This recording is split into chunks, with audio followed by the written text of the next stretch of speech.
History can repeat itself, especially if we don't learn the lessons of the past. So I think it's really important to recognize visionary, bold leaders like George St. Angelo. How you doing, Pete? One meets George by reputation first. He was a character, almost mystical. There was something about travel, something about being a minister. And a little controversial. The big thing is about what is your life here now, not about going to heaven. None of that crap. Something about Israel, something about Martin Luther King. He said, "Are you St. Angelo?" And I said, "Are you king?" That's how we got started. Who was this guy, and how could one man do all these things?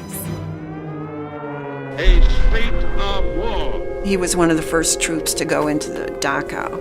It was the most crisis event in my life.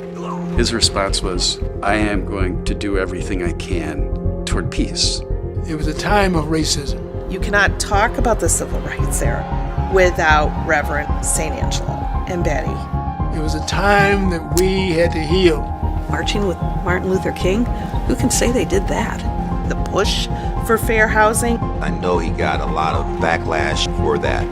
Not till then did we recognize that we would be in danger. On our garage, a swastika had been painted. That was not something that happened in Naperville. The prophet is never welcome in his own town.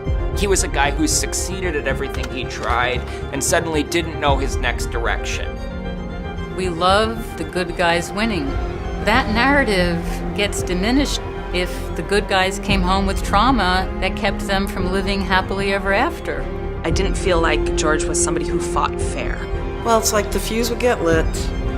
The argument would ensue. This is when there was probably more drinking going on. Now he's gone all year. He was cutting off his emotions, but not cutting off his vision. How did he pull that off? He is going to open up the world to the community. He wanted to ensure mutual understanding between Israelis and Palestinians. We put around the table one Jew, one Christian, one Muslim, one Druze, and we asked them to study together. That all worked for a while. Then it didn't. I don't know if we all need heroes, but I think we all need examples. People with unassuming lives were able to make major contributions.